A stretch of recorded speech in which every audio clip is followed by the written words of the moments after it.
در سے محبت دیتا ہے ہمارا اسلام، نفرت دلوں سے مٹاتا ہے ہمارا اسلام۔ الحمدللہ رب العالمین والصلاة والسلام علی سید المرسلین، اما بعد فاعوذ باللہ من الشیطان الرجیم، بسم اللہ الرحمن الرحیم۔ الصلاة والسلام علیکہ یا رسول اللہ وعلی آلکہ واصحابکہ یا حبیب اللہ، الصلاة والسلام علیکہ یا نبی اللہ وعلی آلکہ واصحابکہ یا نور اللہ۔ ناظرین، سلسلہ اسلام کی روشنی ایک بار پھر لے کر حاضر ہیں۔ ہمارے اس پروگرام میں ایک خوبصورت ٹاپک کو ہم شامل کرتے ہیں، سبق آموز واقعات سنتے ہیں، قرآن و حدیث کی روشنی میں سیکھنے اور سمجھنے کی کوشش کرتے ہیں۔ امید کرتا ہوں اب تک کے جتنے پروگرامز آپ نے دیکھے ہوں گے ان سے بہت کچھ سیکھا ہوگا، اور آج بھی امید کرتا ہوں کہ آپ انشاءاللہ جس موضوع کو میں نے آپ کے سامنے بیان کرنا ہے اس کو غور سے سنیں گے۔ اور آج جس برائی کا میں نے تذکرہ کرنا ہے، ایسا لگتا ہے وہ ہمارے معاشرے میں بہت تیزی سے پھیلتی جا رہی ہے، اور اس وجہ سے ہم بڑی مشکلات کا شکار بھی ہیں، اور یہ برائی ایسی ہے جو دنیا کے ساتھ ساتھ آخرت کی بربادی کا بھی باعث ہے۔ اللہ کو سخت ناپسند ہے وہ کون سا ایسا عمل ہے جو مسلمانوں میں بڑھتا بھی جا رہا ہے اور اس سے بچنا بھی تھوڑا سا دشوار ہے۔ ہمت کر کے، کوشش کر کے، عادت کو بدل کر بچا جا سکتا ہے، ضرور اس پر بات کریں گے۔ پہلے درود پاک کی فضیلت پر مشتمل ایک خوبصورت حدیث پاک سنتے ہیں۔ نبی پاک صلی اللہ تعالی وسلم کا فرمان ہے جس کا مضمون ہے، جب کوئی مسلمان مجھ پر درود پڑھتا ہے اللہ عز و جل اس پر اپنی رحمتیں نازل فرماتا ہے، اب بندے کی مرضی ہے کم پڑھے یا زیادہ۔ سبحان اللہ، یعنی اگر آپ چاہتے ہیں کہ رحمتوں میں نہاتے چلے جائیں، رحمتیں لوٹتے چلے جائیں، آپ پر رحمتیں برستی رہیں، تو درود پاک پڑھتے رہیے، کثرت کے ساتھ پڑھتے رہیں گے اور برکتیں لوٹتے رہیں گے۔ ناظرین، ہم نے اپنے ہر پروگرام میں کوشش کی کہ شروع میں درود پاک کی فضیلت پر کوئی حدیث سنائی جائے تاکہ شوق درود بڑھتا رہے۔ نبی پاک علیہ الصلوۃ والسلام پر درود و سلام کے نذرانے ہم روزانہ پیش کرتے رہیں۔ میں امید کرتا ہوں آپ نے اپنی عادت میں اس کو شامل کیا ہوگا۔ آئیے مل کر محبت کے ساتھ ایک بار پھر درود پاک پڑھ لیتے ہیں۔ صلو علی الحبیب صلی اللہ تعالی علی محمد صلی اللہ علیہ وسلم۔ ناظرین، آج جس موضوع پر میں نے بات کرنی ہے اس سے متعلق پہلے ایک ایمان افروز، بلکہ یوں کہوں کہ ایک تاریخی واقعہ آپ کو سنانا ہے۔ اسلامک ہسٹری میں اس واقعے کو بڑی اہمیت حاصل ہے، اور اگر میں یوں کہوں تو غلط نہ ہوگا کہ اس دنیا کی تاریخ میں بھی اس واقعے کو ایک بڑی کلیدی حیثیت حاصل ہے۔ واقعہ ہے حضرت آدم علیہ نبینا علیہ الصلوۃ والسلام کا۔ تخلیق آدم کے بعد، حضرت آدم علیہ الصلوۃ والسلام کی تخلیق کے بعد اللہ تبارک و تعالیٰ نے تمام فرشتوں کو اور شیطان کو، ابلیس کو حکم دیا کہ ان کو سجدہ کریں۔ تمام فرشتے حکم خداوندی بجا لاتے ہوئے سجدے میں چلے گئے۔ فرشتوں میں سے سب سے پہلے سجدہ کس نے کیا؟ بڑی امپورٹنٹ اور بڑی یونیک معلومات آج آپ کو ملنی ہے کہ حضرت سیدنا جبرائیل علیہ نبینا علیہ الصلوۃ والسلام نے سب سے پہلے سجدہ کیا، پھر حضرت سیدنا میکائیل علیہ السلام، پھر حضرت سیدنا اسرافیل علیہ السلام، اور پھر سیدنا عزرائیل علیہ الصلوۃ والسلام۔ اس کے بعد دیگر مقرب فرشتے سجدے میں چلے گئے۔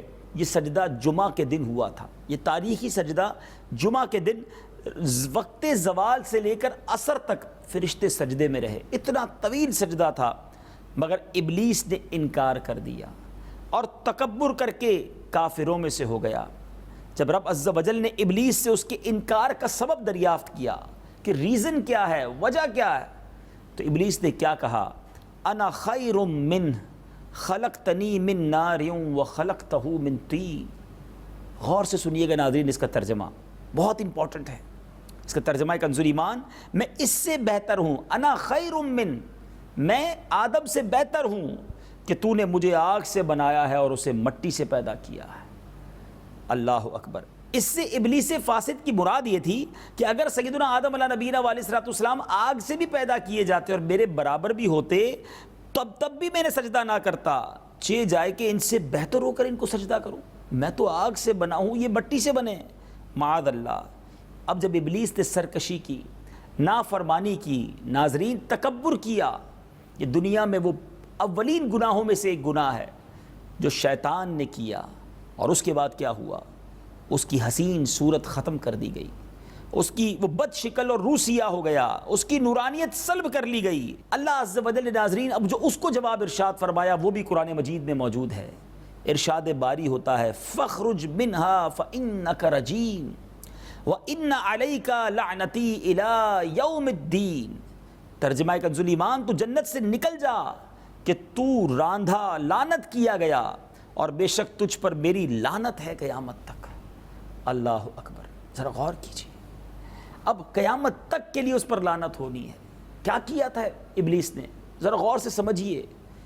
اچھا ابلیس پہلے سے ہی نافرمان نہیں تھا، اس کی عبادتیں، ریاضتیں، اس کے کتنے بڑے بڑے کارنامے تھے. آئیے میں آپ کو کچھ ابلیس کے بارے میں بتاتا ہوں. یہ پہلے سے ہی نافرمان نہیں تھا. ابلیس ایک جن تھا، مگر یہ فرشتوں کا بھی استاد تھا اور فرشتوں کے ساتھ ملا جلا رہتا تھا. بارگاہ خداوندی میں بہت مقرب اور بڑے بڑے بلند مراتب اور درجوں سے سرفراز تھا. حضرت کعب الاحبار رضی اللہ تعالیٰ عنہ فرماتے ہیں کہ ابلیس 40,000 برس تک جنت کا خزانچی رہا، 80,000 برس تک ملائکہ کا ساتھی رہا اور 20,000 برس تک ملائکہ کو واز سناتا رہا اور 30,000 برس تک مقربین کا سردار رہا. 1,000 برس تک روحانبین کی سرداری کے منصب پر رہا. 14,000 برس تک عرش کا طواف کرتا رہا. پہلے آسمان میں اس کا نام عابد، دوسرے آسمان میں زاہد، تیسرے آسمان میں عارف، چوتھے آسمان میں ولی، پانچویں آسمان میں تقی، چھٹے آسمان میں خازم اور ساتویں آسمان میں عزازیل تھا. اور لوح محفوظ پر اس کا نام ابلیس لکھا ہوا تھا اور یہ اپنے انجام سے غافل اور بے خبر تھا. ناظرین غور کیجیے، اتنی عبادتیں، اتنی ریاضتیں سب ختم کر دی گئیں. What is the reason behind this? اس کے پیچھے کیا وجہ ہے؟ انا خیر من، میں اس سے بہتر ہوں. تکبر کیا.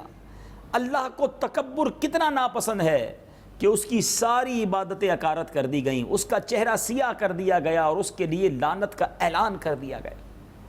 ذرا غور کیجئے ناظرین، اس نے ایک بار تکبر کیا، قیامت تک کے لیے لعنت ہے. جو روزانہ تکبر کرتا ہے، جو روزانہ لوگوں کے بارے میں یہ کہتا ہے میں اس سے بہتر ہوں، آئی ایم اسپیشل، میں برتر ہوں، میں اعلیٰ ہوں، میرے پاس پیسہ ہے، میرے پاس اقتدار ہے، میں سپیریئر ہوں. کیا یہ فیلنگز ہماری نہیں ہیں؟ کیا مسلمان کہلانے والا آج تکبر نہیں کر رہا؟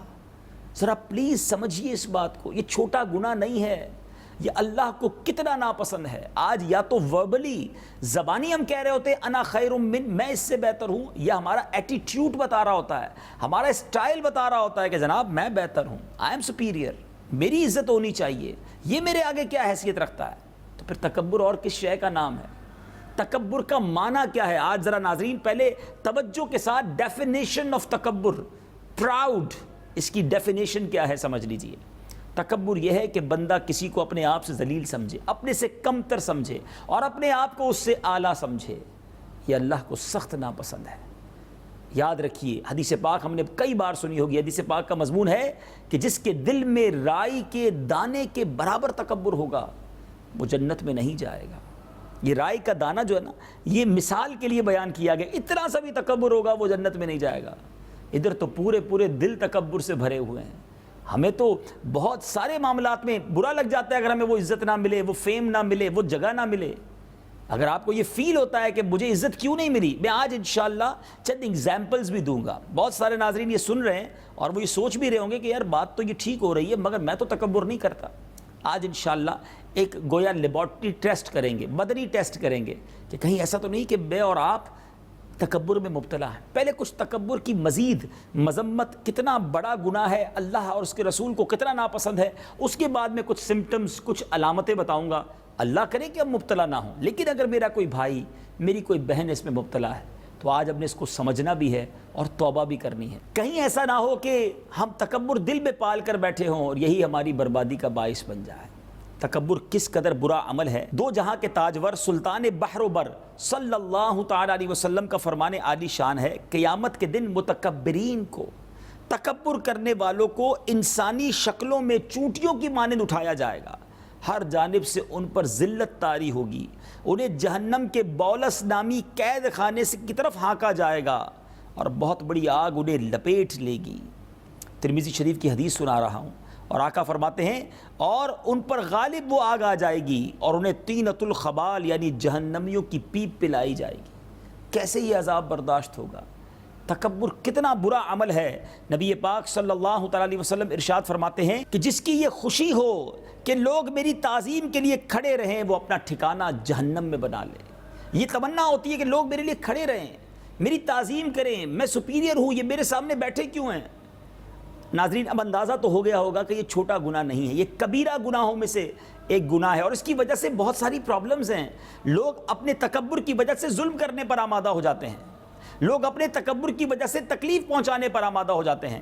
تو آج ہم نے یہ سوچنا ہے کہ تکبر سے چھٹکارا پانا ہے۔ اب آئیے میں کچھ آپ کو سمٹمز، کچھ نشانیاں بتاتا ہوں۔ اگر خدا نہ خواستہ ہمارے اندر یہ نشانیاں ہیں تو آج توبہ کر لیجیے، آج معافی مانگنے کا ٹائم ہے۔ میں زندہ ہوں نا، میں توبہ کر سکتا ہوں، مرنے کے بعد پھر چانس نہیں ہوگا ریپنٹنس کا۔ خدا را آج سچی توبہ کر کے اللہ سے عاجزی مانگ لیجئے۔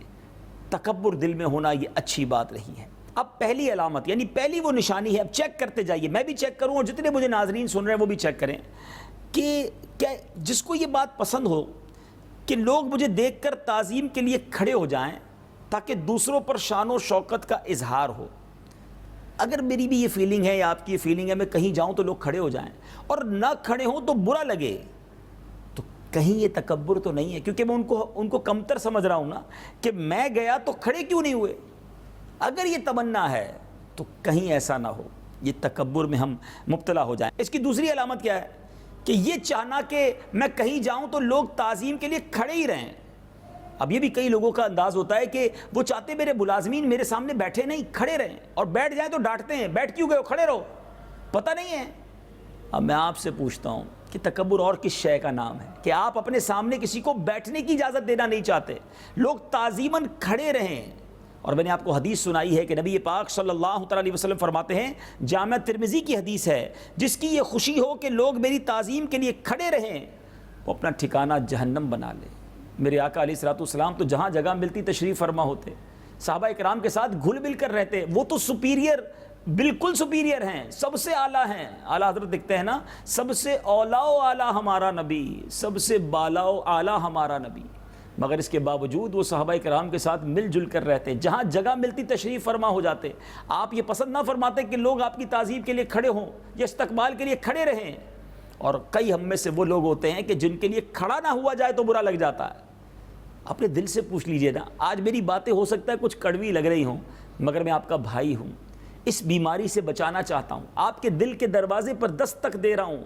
آپ نے قرآن و حدیث کی روشنی میں سن لیا ہے کہ تکبر اللہ کو کتنا ناپسند ہے، کہیں ایسا نہ ہو ہم اس بیماری میں مبتلا ہو جائیں۔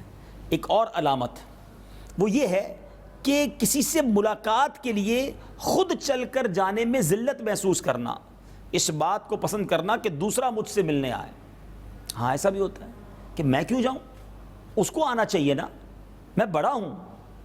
تو پھر تکبر کس شے کا نام ہے؟ آپ اپنے آپ کو کچھ سمجھ رہے ہیں نا، آپ اس سے اپنے آپ کو بہتر سمجھ رہے ہیں کہ میں چل کے جاؤں گا تو میری عزت کم ہو جائے گی۔ نہیں ناظرین، ہم اس آقا علیہ الصلوۃ والسلام کے غلام ہیں کہ جو سب کے لیے شفیق، سب کے لیے مہربان، عاجزی کے پیکر ہیں۔ مدینہ منورہ کے بچے نبی پاک علیہ الصلوۃ والسلام کا ہاتھ پکڑتے، جدھر لے جاتے میرے آقا ان کے ساتھ چلے جاتے۔ مدینہ منورہ کے کونے پر کوئی شخص دعوت میں بلاتا، میرے آقا اس کے یہاں بھی جاتے، غریب صحابہ بلاتے۔ تکبر کی ایک اور نشانی بھی ہے کہ امیروں کے یہاں تو چلے جانا اور غریبوں کے یہاں جانے میں اپنے آپ کو کچھ فیل کرنا کہ میں ادھر کیسے جاؤں، اس کے گھر پہ جاؤں۔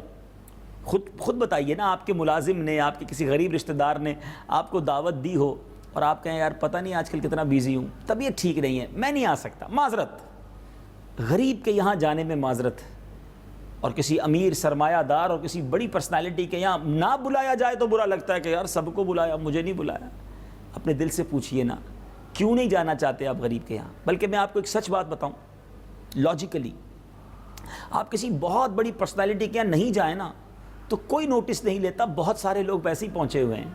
اور کسی غریب کے یہاں چلے جائیں، خاص طور پہ اپنے ملازم کے گھر دعوت میں چلے جائیں نا، ساری زندگی یاد رکھے گا، آپ کو بہت ساری دعائیں دے گا۔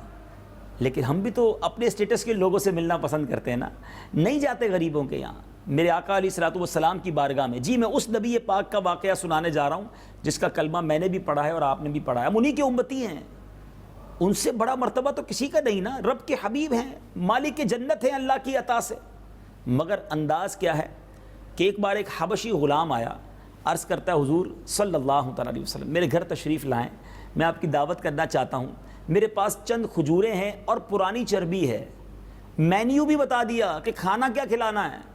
پیارے آقا اس کے گھر بھی دعوت کو تشریف لے جاتے ہیں، ہمارا ملازم بیچارہ کہتا رہ جاتا ہے اور ہم کہتے ہیں نہیں میں بڑا مصروف ہوں۔ اپنے دل سے پوچھئے کیوں جانا نہیں چاہ رہے آپ کو لگتا ہے چھوٹا سا گھر ہوگا، نارمل سا کھانا ہوگا، پتلی پتلی گلیاں ہوں گی، گاڑی کہاں پارک کروں گا، پھر گرمی بھی ہوگی، اے سی بھی نہیں ہوگا اس کے گھر میں، مکھیاں بھی ہوں گی۔ تھوڑی دیر کے لیے اگر آپ اس کی دل جوئی کے لیے چلے جائیں، وہ ساری زندگی یاد رکھے گا کہ فلاں میرے صاحب میرے پاس آئے تھے، میرا فلاں رشتہ دار میرے گھر تک چل کر آیا تھا۔ یہ موقع ہوتے ہیں دل جیتنے کے لیے، مگر ہم اپنے آپ کو کچھ سمجھنے لگ جاتے ہیں نا۔ مجھے اور آپ کو اگر اللہ نے کچھ آسانی والی زندگی دی ہے تو اللہ نے دی ہے نا، وہ بھی تو اللہ کے بندے ہیں۔ اگر آپ ان کا دل جیت لیں تو نہ جانے کتنی دعائیں لے لیں گے، اور بعض اوقات نہ جانے پر وہ افسردہ ہو جاتے ہیں۔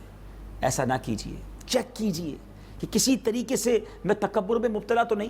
ایک اور تکبر کی نشانی یہ ہے کہ کسی کمتر غریب، جس کو ہم کمتر سمجھتے ہیں، ہوتا کوئی نہیں کمتر، اللہ کا بندہ ہے وہ بھی، اپنے ساتھ بیٹھنا پسند نہیں کرتے کہ یار یہ کہاں میرے ساتھ بیٹھ گیا، اٹھو چلو وہاں جا کے بیٹھو۔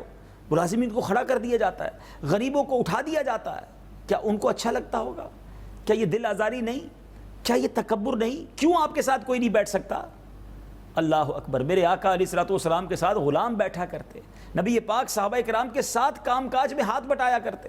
ایک طرف تو ہم کہتے ہیں نبی پاک کا سچا غلام ہوں، آقا کا امتی ہوں، ان پر جان بھی قربان ہے، تو وہ عاجزی کے پیکر ہیں، اور ادھر تکبر ہے کہ ختم ہونے کا نام نہیں لے رہا۔ یہ جو ساتھ بیٹھنے نہیں دیتے نا، مجھے اس پر واقعہ یاد آ گیا۔ بنی اسرائیل میں ایک بڑا نیک شخص تھا، اتنا نیک تھا کہ وہ جدھر جاتا اس کے ساتھ بادل بھی چلتا، بادل بھی سایہ کرتا۔ تو ایک بڑا گناہگار شخص تھا، اس کے دل میں خیال آیا کہ یہ کتنا نیک ہے، اللہ کی کتنی کرم نوازی ہے، جدھر جاتا ہے بادل بھی ساتھ جاتا ہے، میں اس کے ساتھ بیٹھ جاؤں گا، اس پر رحمت برسے گی، مجھ پر بھی برس جائے گی۔ اس شخص نے ندامت کے ساتھ، شرمندگی کے ساتھ اس نیک شخص کے ساتھ جا کر وہ گناہگار بیٹھ گیا۔ اس کی تمنا تھی کہ اللہ اس پر رحمت برسائے گا، مجھ پر بھی برسا دے گا، اس کی نیت اچھی تھی، مگر اس نیک شخص، بنی اسرائیل کا جو مانا ہوا نیک شخص تھا، اس کے دل میں خیال آیا کہ یہ کدھر میرے برابر میں بیٹھ گیا، زمانے کا بدنام، اور میرے ساتھ یہ جو میں ہے نا ناظرین، یہ مروا دیتی ہے۔ اب سنیے کیا ہوا۔ اس زمانے کے نبی پر وحی ہوئی کہ ان دونوں سے کہہ دو اپنے اپنے اعمال دوبارہ سے شروع کریں، کیونکہ اس کے تکبر کی وجہ سے اس کی نیکیاں برباد کر دی گئیں، اس کی شرمندگی کی وجہ سے، ندامت کی وجہ سے، اچھی نیت کی وجہ سے اس کے گناہ معاف کر دیے گئے۔ اب سنیے کیا ہوا۔ وہ جو نیک شخص تھا نا، اس نے اس گناہگار کو اٹھا دیا، چلو اٹھو یہاں سے، میرے برابر میں کیوں بیٹھے ہو، یہ کہہ کر اٹھا دیا۔ جیسے ہی یہ اٹھ کر چلا، ناظرین بادل اس کے ساتھ جانے لگا، اللہ کریم کی ناراضی ہو گئی، اس کی ساری نیکیاں برباد کر دی گئیں۔ میں اور آپ سوچیں، روزے رکھ رہے ہیں، نمازیں پڑھ رہے ہیں، زکوٰۃ بھی دے رہے ہیں، حج بھی کر رہے ہیں، اور دل میں تکبر بھی ہے، پراؤڈ ہے۔ قرآن پاک کی آیت کا جز یاد رکھیے گا، شیطان نے کہا تھا اللہ سے، انا خیر من، میں اس سے بہتر ہوں۔ حضرت آدم کے بارے میں کہا تھا نا کہ میں حضرت آدم سے بہتر ہوں۔ ہم تو روزانہ کہہ رہے ہیں، یا تو زبانی کہہ رہے ہیں یا پریکٹیکلی کہہ رہے ہیں۔ اس نے ایک بار کہا وہ برباد ہو گیا۔ جو روز تکبر کر رہا ہے اس کا کیا بنے گا؟ نہ کیجیے ایسا، یہ اسلام کا طریقہ نہیں۔ عاجزی کے پیکر مل جائیے، عاجزی کے پیکر بن جائیے کہ دانہ خاک میں مل کر گلے گلزار ہوتا ہے۔ اللہ کرے کہ دل میں اتر جائے میری بات، یہ عادتیں دل سے نکل جائیں۔ اسی طرح ایک اور علامت یہ ہے کہ کسی کو سلام کرنے میں پہل نہیں کرتے کہ میں کیوں سلام کروں، وہ مجھے سلام دے۔ اب آپ سوچئے یہ کیا ہے؟ حالانکہ جس نبی علیہ الصلوۃ والسلام کے ہم امتی ہیں، آقا کی سنت کریمہ ہے کہ آقا سلام میں پہل فرمایا کرتے، بلکہ کئی صحابہ کے بارے میں آتا ہے کہ وہ پلان کرتے کہ آج نبی پاک کے پاس جائیں گے تو ہم سلام میں پہل کریں گے، مگر جب بھی جاتے نبی پاک صلی اللہ تعالیٰ علیہ وسلم سلام میں پہل فرما دیتے۔ میں اور آپ تو ان کے جوتوں کے ساتھ لگے ہوئے ذروں کے برابر بھی نہیں نا، پھر بھی میں یہ سوچوں کہ لوگ مجھے سلام کریں، پھر تکبر کس شے کا نام ہے؟ بلکہ ایک ایمان افروز بات بتاؤں، علماء بڑی پیاری بات لکھتے ہیں کہ آج بھی کوئی عاشق رسول روضہ رسول پر جاتا ہے، سنہری جالیوں پر حاضری دیتا ہے، اس سے پہلے کہ وہ سلام پیش کرے، کونین کے والی صلی اللہ تعالیٰ علیہ وسلم اپنی عادت کریمہ کے مطابق اپنے امتی کو سلام میں پہل فرماتے ہیں۔ اللہ اکبر۔ ایسے آقاؤں کا بندہ ہو کر، اتنی عظیم بارگاہ کا غلام ہو کر پھر اپنے اندر یہ عادت آ جائے کہ لوگ مجھے سلام میں پہل کریں. اپنے دل سے پوچھئے میں جو باتیں کر رہا ہوں ہو سکتا ہے کچھ لوگوں کو اچھی نہ لگ رہی ہوں, اگر اچھی نہیں لگ رہی تو it means there is something wrong, کیونکہ مریض ہی کو دوائی اچھی نہیں لگتی, اس کو انجیکشن اچھا نہیں لگتا. میں پھر عرض کر رہا ہوں, میں آج آپ کے دل کے دروازے پر دستک دینے آیا ہوں. کہیں ایسا نہ ہو کہ یہ اپنے دل میں برائی پال رکھی ہو. اور یہ حدیث یاد رکھیے, جس کے دل میں رائی کے دانے کے برابر تکبر ہوگا جنت میں نہیں جائے گا. ناظرین, اب ہم نے کچھ علامتیں تو جان لی, میں نے کچھ گویا لیبارٹری ٹیسٹ آپ کی طرف بڑھائے ہیں, خود ہی چیک کر لیجئے. اچھا, ریزن کیا ہوتے ہیں, وجوہات کیا ہوتی ہے تکبر کی, یہ بھی سمجھنا ضروری ہے. علماء نے بہت امپورٹنٹ ریزن لکھے ہیں. ہو سکتا ہے جب بھی تکبر کی بات ہوتی ہے نا تو غریب آدمی کہہ رہے ہوتے ہیں کہ یار بات تو ٹھیک کر رہے ہیں, تکبر نہیں ہونا چاہیے, مگر یہ امیروں کے کام ہے, یہ امیر کرتے ہیں, غریب کہاں کرتے ہیں. یہ بہت بڑی غلطی ہے. صرف مال و دولت کی وجہ سے تکبر نہیں ہوتا. علماء کرام نے تکبر کے 8 ریزن لکھے ہیں, 8 وجوہات لکھی ہیں. احیاء العلوم میں امام غزالی رحمۃ اللہ تعالی علیہ نے تحریر فرمائے. نمبر 1, پہلا سبب جو آپ نے لکھا وہ علم ہے. اللہ اکبر. جی ہاں, علم بھی تکبر لاتا ہے. اگر انسان کے پاس علم ہونا تو اب جس کے پاس علم نہیں اسے جاہل کہتا ہے, کہتا ہے اس کو تو آتا ہی کچھ نہیں, سب مجھے آتا ہے. دینی علم والا بھی تکبر میں مبتلا ہو سکتا ہے. ایسے طلبہ جو مجھے سن رہے ہوں, جو حافظ قرآن بن رہے ہوں, عالم دین بن رہے ہوں, ضرور بنیے ہیں, مگر علم اس لیے نہ سیکھنا کہ لوگوں پر روب جمائے کہ میں عالم, مجھے آتا ہے. ایک حدیث پاک ڈرانے کے لیے کافی ہے. آقا دو جہاں صلی اللہ تعالی علیہ وسلم فرماتے ہیں, من قال انا عالم فہو جاہل. جو شخص کہتا ہے میں عالم ہوں وہ جاہل ہے. تو اپنے آپ کو کچھ نہ سمجھیں. اگر علم سیکھ بھی لیا تو اللہ کی مہربانی ہے نا.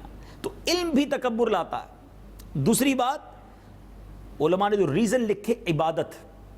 اللہ اکبر. جی ہاں, عبادت بھی تکبر لاتی ہے. شیطان ہے نا مردود, یہ نیکی پہلے تو کرنے نہیں دیتا, نیکی کر لیں تو اسی نیکی کو تکبر میں مبتلا کر دیتا ہے. اب مثال کے طور پہ کوئی 5 وقت کا نمازی ہے, کوئی رمضان کے پورے روزے رکھ رہا ہے, کوئی روز تلاوت کر رہا ہے. اب وہ یہ سمجھ رہا ہے کہ میں تو نمازی, یہ دیکھو نمازی نہیں پڑھتا, میں جناب رمضان کے پورے روزے رکھتا ہوں, یہ روزے بھی نہیں رکھ رہا, میں تلاوت قرآن کرتا ہوں, اس کو تو قرآن پڑھنا ہی نہیں آتا. تو یہی تو اپنے آپ کو بہتر سمجھنا ہے نا. سمجھیے بات کو, عبادت ضرور کرنی ہے مگر تکبر نہیں, اپنی بڑائی کے لیے نہیں. بندہ یہ عاجزی کرتا رہے کہ میرے مالک میری عبادت تو قبول کر لے, توفیق بھی تو نہیں دی ہے. ایک بزرگ کے بارے میں آتا ہے کہ وہ اپنے صاحبزادے کے ساتھ کہیں سفر پر جا رہے تھے, کسی مسافر خانے میں رکے, رات کا وقت ہوا, باپ بیٹے دونوں اٹھ کر تہجد پڑھنے لگے. والد صاحب بزرگ تھے, بیٹا بھی تہجد پڑھ رہا تھا. تہجد پڑھ کے ابو جان سے کہتا ہے, والد صاحب یہ کیسے لوگ ہیں, سارے ہی سوئے ہوئے ہیں, کسی نے بھی تہجد نہیں پڑھی. ابو جان نے کمال کی بات فرمائی, کہا بیٹا تم بھی سوئے رہتے تو اچھا تھا. اب تہجد پڑھ کر تم اپنے آپ کو سپیریئر سمجھنے لگے, بہتر سمجھنے لگے اور باقیوں کو کمتر سمجھنے لگے, تو تکبر ہو گیا نا. سمجھ آ رہی ہے بات ناظرین؟ ضرور عبادت کرنی ہے مگر تکبر نہیں. نمبر 3, علماء لکھتے ہیں کہ پھر مال و دولت کی باری آتی ہے. پیسے والا اپنے آپ کو کچھ سمجھنے لگ جاتا ہے, غریبوں سے سپیریئر سمجھتا ہے, اور یہ بھی جہنم میں جانے والا کام. اللہ نے مال دیا ہے, وہ جب چاہے واپس لے سکتا ہے. وَتُعِزُّ مَن تَشَاءُ وَتُذِلُّ مَن تَشَاءُ. نمبر 4, حسب و نسب. بعض لوگ خاندان کی وجہ سے تکبر میں مبتلا ہو جاتے ہیں کہ میرا خاندان ہے, میری فلاں فیملی سے تعلق ہے, یہ تو بڑی لوور طبقے کی فیملی ہے. اللہ اکبر. اسلام میں کسی گورے کو کسی کالے پر, کسی کالے کو کسی گورے پر کوئی فضیلت نہیں ہے. کیا بھول گئے خطبہ حجت الوداع؟ نبی پاک نے ایک شاندار اصول بیان کر دیا, اللہ کی بارگاہ میں مقرب وہی ہے جو تقوی والا ہے. لیکن آج خاندان, برادری, قوم کی بنیاد پر اپنے آپ کو سپیریئر سمجھا جاتا ہے. خدا را اس سے نکلیے, یہ جہنم میں لے جانے والا کام ہے. Number 5, what is the reason? 5واں ریزن, عہدہ اور منصب. اقتدار میں اگر کوئی شخص آ جائے, کوئی سیٹ مل جائے, وہ اپنے آپ کو کچھ سمجھنے لگتا ہے, اس کی ٹوری الگ ہو جاتی ہے. ایسا نہ کیجیے. اللہ جب چاہے یہ منصب آپ سے واپس لے سکتا ہے. عاجزی کیجیے, انکساری کا پیکر بنے رہیے. 6ٹھی چیز, کامیابیاں. اگر کوئی شخص بہت سکسیسفل ہو رہا, کاروبار کرے کامیاب ہو جائے, کسی اور جس شعبے میں ہاتھ ڈالے سکسیسفل ہو جائے, کامیاب ہو جائے, وہ تکبر میں مبتلا ہو جاتا ہے کہ ارے میری کامیابیاں ہیں. جو دیا ہے وہ رب نے دیا ہے. لوگوں کو حقیر نہ جانو کہ یار تمہیں تو کام کرنا ہی نہیں آتا, ناکام ہو گئے, دیکھو میں نے کیسی کامیابیاں سمیٹی. میں نے کچھ نہیں کیا بھائی, جو دیا ہے رب نے دیا ہے, اسی کی مہربانی ہے. عاجزی کا پیکر بنے رہیے. 7واں ریزن, علماء لکھتے ہیں حسن و جمال، اگر اللہ نے کسی کو خوبصورت بنایا ہے تو اس کا مطلب یہ تو نہیں کہ جو نارمل رنگ روپ والے ہیں، نارمل باڈی والے ہیں، ان کو دیکھ کر تکبر میں مبتلا ہو جائیں، بلکہ حسن و جمال والے کو تو زیادہ شکر ادا کرنا چاہیے کہ مالک تیری مہربانی، مجھے تو نے اچھی صورت عطا کر دی، اب اچھی سیرت بھی عطا کر دے۔ تکبر نہ کریں، اپنے حسن پر نہ اترائیں، اللہ جب چاہے یہ سب حسن چھین سکتا ہے۔ بڑے بڑے حسین ہاسپٹل میں جا کر ایسی بیماریوں میں مبتلا ہوتے ہیں کہ چہرہ دیکھنے والا بھی نہیں ہوتا۔ ہم اللہ سے دعا کرتے ہیں دنیا میں بھی اچھی صورت دی ہے، آخرت میں بھی چمکتا چہرہ عطا فرمائے۔ اور آخری ریزن، طاقت و قوت۔ کچھ لوگوں کو طاقت مل جاتی ہے، قوت مل جاتی ہے، بڑی باڈی ہوتی ہے، بڑا جناب کر و فر ہوتا ہے، اس کا مطلب یہ نہیں ہے کہ اللہ نے طاقت دی ہے تو اب لوگوں پر روب جمایا جائے، انہیں حقیر سمجھا جائے، ان پر ظلم کیا جائے۔ وہ طاقتور، سب سے بڑا طاقتور مالک و مولا ہے، جب چاہے بڑے بڑے طاقتور کو تہو بالا کر دیتا ہے۔ تو ناظرین، آج تھوڑے سے اس مختصر سے بیان میں نے کوشش کی کہ آپ کے سامنے تکبر کی تباہ کاری بھی بیان کروں، تکبر کی سمٹمز، اس کی نشانیاں بھی بیان کروں، اور تکبر جو ہے وہ کس وجہ سے ہوتا ہے وہ بھی بیان کروں۔ اب آخر میں علاج سن لیجئے۔ پہلا علاج تو یہ ہے کہ دعا کریں۔ الدعاء صلاح المومن، دعا مومن کا ہتھیار ہے۔ اللہ سے عرض کریں مولا مجھے عاجزی کا پیکر بنا دے، تکبر میرے دل سے نکال دے۔ دوسرا، ڈیلیبریٹلی ایسے کام کریں، غریبوں کے ساتھ بیٹھنا شروع کر دیں، اپنے ملازمین کو اپنے ساتھ بٹھا کر کھلانا شروع کر دیں، اپنے اندر عاجزی پیدا کرنا شروع کر دیں، اپنا سامان خود اٹھانا شروع کر دیں، تاکہ یہ دل کے اندر اگر کلف کر و فر آ گیا ہے یہ نکل جائے، یہاں نکال لیجئے، ورنہ یہ کہیں تکبر جو ہے آخرت میں ہمیں مروا نہ دے، قبر میں کہیں آگ نہ بھڑکا دی جائے۔ امید کرتا ہوں رمضان ویسے بھی عاجزی سکھاتا ہے، سب کے ساتھ مل کر بندہ افطار کرتا ہی ہے نا۔ مسجدوں میں صفیں تو الگ نہیں بنتی امیروں اور غریبوں کی، خوبصورت اور نارمل چہرے والوں کی، وہاں تو ایک ہی صف میں ہم نماز پڑھتے ہیں۔ یہی تو ہمیں سکھایا جا رہا ہے کہ ہم سب ایک ہی ہیں، ایک ہی صف میں کھڑے ہو گئے محمود و ایاز، نہ کوئی بندہ رہا نہ کوئی بندہ نواز۔ اللہ کرے دل میں اتر جائے میری بات، مجھے بھی رب کریم عاجزی کا پیکر بنائے، آپ کو بھی نصیب فرمائے، اور تکبر سے ہم سب کی جان چھڑا دے، آمین بجاہ نبی الامین۔ چلتے ناظرین ہمارے خوبصورت سیگمنٹ بہار رمضان کی طرف۔ نفرت دلوں سے مٹاتا ہے ہمارا اسلام۔ ناظرین، آج سیگمنٹ بہار رمضان میں ان چیزوں کا ذکر ہوگا جن چیزوں سے روزہ نہیں ٹوٹتا۔ بعض اوقات کنفیوژن ہو جاتی ہے، یہ خیال آتا ہے کہ میں نے ایسا کام کر لیا اس سے روزہ ٹوٹا یا نہیں ٹوٹا، تو چند ان باتوں کا آج بیان کیا جائے گا۔ نمبر 1، بھول کر کھایا پیا یا جماع کیا تو روزہ فاسد نہ ہوا، خواہ روزہ فرض ہو یا نفل، یعنی کوئی بھولے سے کھا پی لے اور جو چیزیں روزے میں منع ہیں وہ کام اس نے بھول سے کر لیا، یعنی روزہ یاد نہیں ہے، تو بھول کے عالم میں اگر ایسا کوئی عمل کر لیا تو اس سے روزہ نہیں ٹوٹتا۔ اچھا، کسی روزہ دار کو ان افعال میں دیکھیں تو یاد دلا دینا واجب ہے، یعنی اگر مثال کے طور پہ ہمیں پتہ ہے رمضان کا مہینہ ہے اور ہمارا کوئی دوست دوپہر کو اچانک پانی پی رہا ہے تو اس کو یاد دلا دیں، ہمیں پتہ ہے یہ بھول کر پی رہا ہے۔ لیکن علماء نے بڑی پیاری بات لکھی کہ اگر روزہ دار بہت کمزور ہے کہ یاد دلانے سے وہ کھانا تو چھوڑ دے گا لیکن اس کی کمزوری بڑھ جائے گی، بہت زیادہ اس کے لیے مشکل ہو رہا ہے روزہ رکھنا، تو پھر یاد نہ دلائیں۔ اور بعض اگر پتہ ہے کہ نہیں اس کو کمزوری نہیں بڑھے گی تو پھر یاد دلانا ضروری ہے۔ اور بعض مشائخ بڑی پیاری بات لکھتے ہیں کہ اگر بوڑھا ہے تو نہ یاد دلائے اور جوان ہے تو یاد دلائے، لیکن وجہ وہی کمزوری کی ہے۔ کچھ بوڑھے بڑے صحت مند ہوتے ہیں، انہیں یاد دلا دے، اور کوئی جوان بھی اتنا کمزور ہے کہ ہمیں لگ رہا ہے کہ اس کا کچھ بھلا ہو جائے گا اور روزہ بھی پورا ہو جائے گا، تو پھر اسے یاد نہ دلائیں۔